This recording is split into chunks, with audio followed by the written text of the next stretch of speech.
Sorry. Jessica. Strict capacity limit. We didn't get your RSVP in time. My mother's voice was a whisper, but it cut through the freezing Wisconsin air like a blade. I stood on the porch of the massive lakeside lodge, holding my 6-year-old son, Benjamin's hand. His little grip tightened in mine. Inside, I could hear laughter, the clinking of glasses, the warmth of a fire. But here, outside the heavy timber door, the wind off Lake Geneva bit into our faces. "Mom," I said, my voice steady, despite the shock. "It's Christmas Eve. Grandma invited us." "Capacity limit," she repeated, her eyes cold, devoid of any recognition that I was her daughter, or that Benjamin was her grandson. "Go home. Jessica, there's no room for you here." And then, she shut the door. The sound of the latch clicking into place echoed in the sudden silence. Before I tell you what my grandmother did when she found out about this lie, and trust me, you're going to want to hear it, drop a comment and let me know where you're listening from tonight. I always love seeing how far our community reaches. I didn't cry. I didn't beg.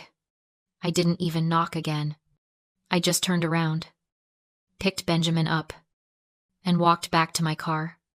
The walk was silent, save for the crunch of snow under my boots and the distant sound of carolers from a neighbor's house. Benjamin was sobbing quietly against my shoulder. "Grandma hates me," he whispered, his voice muffled by my coat. "I made her a card." "No, baby," I said, my voice dangerously calm. "She doesn't hate you. She loves you." But how do you explain to a 6-year-old that the cruelty of adults has nothing to do with him? How do you explain that he's just collateral damage in a war he didn't start? I buckled him into his car seat, handing him his tablet to distract him. Then I got into the driver's seat and just sat there for a moment, gripping the steering wheel until my knuckles turned white. My phone was in my purse. Silent. I knew if I checked it, there would be no messages from my mother apologizing, no texts from my father asking where we were, no calls from my brother Tyler wondering why his sister wasn't at the party. Because this wasn't an accident. This was the pattern. For years, I dragged around an invisible chain. It was heavy, made of hope and guilt and the desperate need for validation. I'd convinced myself that if I just tried harder, if I was just more successful, more compliant, more perfect, they would finally see me. I'd paid for my own college while they funded Tyler's 3 failed startups. I'd bought my own car while they leased Tyler a luxury SUV. I'd built a successful event planning business from scratch, while Tyler managed my father's investments poorly. And every Christmas, I'd show up with expensive gifts, a smile plastered on my face, hoping this would be the year I wasn't the punchline. This would be the year I wasn't the afterthought. But tonight, standing on that porch, freezing while my mother lied to my face, something snapped. The chain didn't just break, it shattered. I started the car. The heater hummed to life, blowing cold air that matched the chill inside my chest. "We're going home, Ben," I said. "We're going to have our own Christmas." I put the car in drive and pulled away from the lodge, leaving the warmth and the laughter behind. I was done. I was finally, truly done. I was about 10 minutes down the winding, pine line driveway when my phone rang. The sound was loud in the quiet car, startling me. I glanced at the screen. Grandma Mary. My stomach dropped. Part of me wanted to ignore it, to keep driving and never look back. But another part, the part that still loved the woman who had taught me to bake and read me stories, couldn't do it. I pulled over to the side of the road and answered. "Hello?" Jessica. Grandma Mary's voice was sharp, laced with confusion. "Where are you? Dinner is about to be served." "We left." "Grandma," I said, My voice tight. Mom told us. She said there was a strict capacity limit. She said we weren't on the list. There was a silence on the other end, so profound I thought the call had dropped. Then, Grandma Mary spoke again. Her voice was low. Dangerous. A tone I had never heard directed at me. Turn the car around, she commanded. Right now. My husband, John, was sitting next to me, his hand on my shoulder. Do it, he said. I looked at him, then back at the road ahead. The lodge was behind us, but Grandma's command hung in the air. I could still feel the phantom cold of the porch, the sting of my mother's rejection. Every instinct screamed at me to keep driving, to protect myself and my son from more pain. But Grandma Mary wasn't like my parents. She was the one who had taught me that respect is earned, not demanded. She was the one who had built that lodge with her own money, her own grit. If she was angry, she wasn't angry at me. I turned the car around. The drive back felt longer than the drive away. The anticipation was a heavy weight in my stomach. Benjamin had stopped crying and was now watching me with wide, worried eyes. Are we going back to the party? He asked. Yes, baby, I said. Grandma Mary wants to see us. We pulled up to the lodge again. This time, Grandma Mary was waiting on the porch. She stood under the warm glow of the lanterns, wrapped in a thick wool coat, her silver hair shining in the light. My parents were nowhere to be seen. As we got out of the car, Grandma Mary walked down the steps, her gaze fixed on me. She didn't look angry. She looked formidable. Jessica, she said, pulling me into a hug that smelled of lavender and wood smoke. Then she knelt down to Benjamin's level. I am so sorry I wasn't at the door to greet you, my little man. I was busy in the kitchen. But I'm so happy you're here. Benjamin's face lit up. The tears forgotten. I made you a card. I can't wait to see it, she said, taking his hand. Come inside. It's too cold out here. She led us into the lodge. The music stopped as we entered. The conversation died down. My mother, father, and brother Tyler were standing near the fireplace, drinks in hand, looking like the picture-perfect family they pretended to be. When they saw us, their smiles faltered. My mother's face went pale. Grandma Mary didn't hesitate. She walked straight to the center of the room, still holding Benjamin's hand, and raised her voice. Everyone, may I have your attention? Please. The silence was absolute. Even the fire seemed to quiet down. Tiffany, Grandma said, turning to my mother. Her voice wasn't loud, but it carried to every corner of the room. Would you please join me? My mother walked forward, her heels clicking on the hardwood floor. She looked nervous, glancing around at the guests as if searching for an escape route. Yes, Mother, I have a question for you, Grandma said, her eyes locking onto my mother's. Who told you there was a capacity limit for this dinner? My mother's eyes widened. She stammered, looking from Grandma to me and back again. Well, I assumed. With the caterers and the seating. You assumed, Grandma repeated, her voice dripping with disdain. Or did you lie? I didn't lie, my mother protested, her voice rising in panic. I just wanted everything to be perfect. It was a misunderstanding. A misunderstanding, Grandma said. She reached into her pocket and pulled out her phone.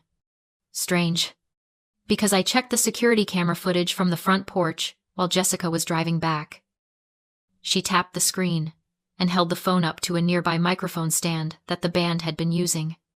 The sound of my mother's voice filled the room, clear and cruel.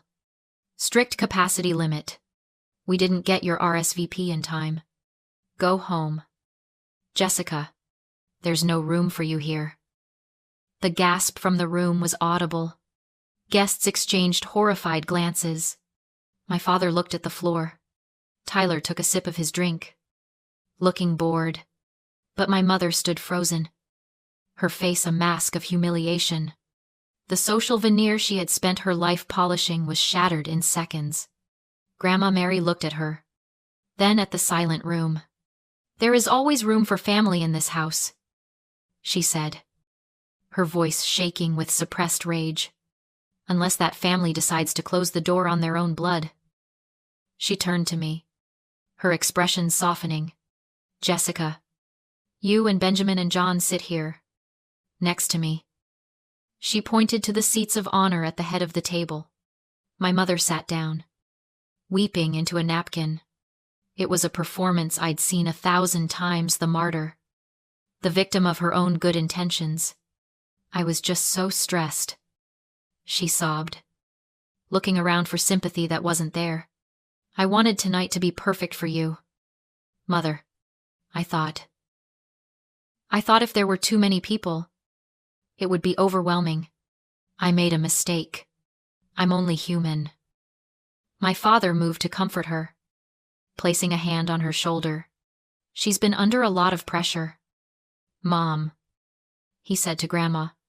"Let's just move past this. We're all here now."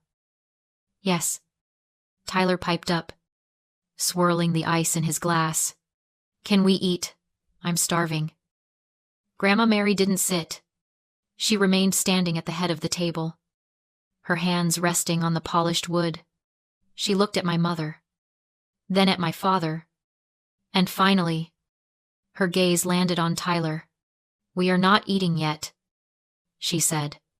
Her voice was calm, but it had a weight to it that made the air in the room feel heavy. "Because we aren't done with the truth." She turned to face Tyler directly. "Tyler, would you be a dear and fetch the antique Georgian silver service for the table? The one your grandfather bought in London. We should use the best for Christmas." The room went still. I frowned. The silver service was massive, a tea and coffee set worth easily $50,000. It was kept in a locked display cabinet in the library. I knew every inch of it because, growing up, I was the only one allowed to polish it. Tyler wasn't allowed near it because he was clumsy and careless. Tyler froze. He blinked rapidly, a bead of sweat appearing on his temple despite the chill in the lodge. The silver," he stammered. I don't think we need it. Grandma, it's a hassle to get out."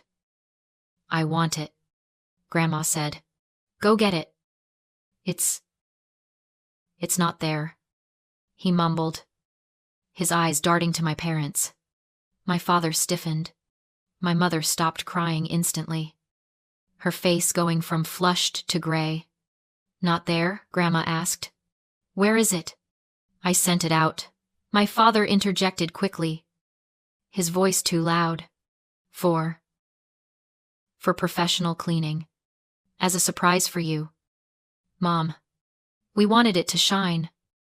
"Professional cleaning," Grandma repeated. She reached into the pocket of her wool coat again. This time, she didn't pull out a phone. She pulled out a slip of pink paper. She slid it across the table toward my father. "Is Fast Cash Pawn and Loan a professional cleaner?" "Zachary." My father looked like he'd been punched in the gut. Tyler dropped his glass. It shattered on the hearth, the sound exploding in the quiet room. "I found this in Tyler's room this morning," Grandma said, her voice like steel. $50,000 worth of heirlooms. Pawned for $4,000. To cover what? More gambling debts. Another investment. She turned to my mother. "And you knew. That's why you didn't want Jessica here tonight." The realization hit me like a physical blow. It wasn't just about capacity. It wasn't just about me being the scapegoat. I would have noticed. I whispered. "I always check the cabinet. I always polish the silver on Christmas Eve." "Exactly," Grandma said. You needed Jessica gone not because she's difficult, but because she is the only one in this family with enough integrity to notice a crime. You turned away your own daughter to protect a thief. The silence in the room was no longer just awkward, it was disgusted. The wealthy guests, the neighbors, the friends, they were looking at my parents and brother, not as peers, but as pariahs. They weren't just mean, they were criminals. Tyler stood up, his face red. It was my inheritance anyway, I just took an advance. It was not your inheritance, Grandma snapped. It was my legacy, and you sold it for scrap. Grandma Mary didn't yell. She didn't throw things. She simply walked to the fireplace, picked up a poker, and stoked the fire, as if clearing the air. Zachary. Tiffany, she said, her back to them. The guest cottage. You have lived there rent-free for 10 years. You have treated it as your birthright. She turned around. Pack. You have until midnight. Mom, my father cried, his voice cracking. It's Christmas. Where will we go? There's a Motel 6 on the highway, Grandma said. I checked. They have capacity. And Tyler? She continued, looking at my brother who was now slumped in a chair, head in his hands. You are no longer welcome on this property. I am removing you from my will first thing tomorrow morning. The entire estate. The investments. The land. Everything goes to Jessica. You can't do that, my mother shrieked. She's just Jessica. She doesn't know how to manage an estate. We're family. I looked at them. Really looked at them. For the first time, I didn't see the giants who controlled my happiness.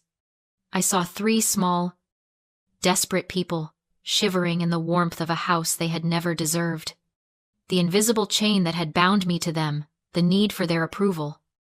The fear of their rejection was gone. It lay in pieces on the floor, shattered by the weight of their own greed. I am family, I said, my voice steady. And you told me to go home. So I am. I gestured to the door. This is my home now. Please leave. My father looked at me, then at Grandma, then at the guests who were now openly staring with judgment. He realized, finally, that there was no way out, no charm, no lie, no manipulation could fix this. He grabbed my mother's arm. Let's go. They shuffled out into the cold, passing the very spot where they had left me standing an hour ago. The heavy timber door clicked shut behind them, sealing out the cold, the lies, and the toxicity. The room was silent for a heartbeat. Then, Grandma Mary walked over to the stereo and pressed play. Soft jazz filled the air. Well, she said, smoothing her coat, I believe we have a dinner to enjoy. 1 year later, the fire in the lodge crackled, warm and bright. The smell of cinnamon and roasting turkey filled the air. Benjamin was sitting on the rug, tearing open a present, his laughter ringing out clear and happy. The lodge looked different. John and I had spent the last year renovating, stripping away the heavy, dark drapes my mother had loved, letting in the light. We'd turned the guest cottage into an art studio for Benjamin and a workshop for John. My parents were living in a 2-bedroom apartment in Milwaukee. I heard through the grapevine that they were bitter, isolated, and constantly complaining about how I had stolen their inheritance. Tyler was facing charges for fraud related to another investment scheme. I hadn't spoken to them since that night. Not once. I sat in the armchair by the fire, a mug of hot cocoa in my hands. Grandma Mary sat opposite me, dozing lightly, a contented smile on her face. I looked at the stocking hanging on the mantel. Jessica, John, Benjamin, Grandma. For the first time in my life, I didn't feel like I was auditioning for my seat at the table. I didn't feel the cold draft of impending rejection. I looked at the camera. At you. If you are sitting there right now, feeling the ache of a family that doesn't see you, feeling the cold of a door shut in your face, I need you to listen to me. You are not the problem. You are not difficult or too much or not enough. You are simply in the wrong house. Don't stand on the porch waiting for them to let you in. Don't freeze yourself trying to be warm enough for people who are committed to being cold. Turn around. Walk away. Build your own fire. Because the only thing you lose when you cut ties with toxic people is the pain of trying to please them. And what you gain. I looked around the room at my son, my husband, my grandmother, my peace. You gain everything.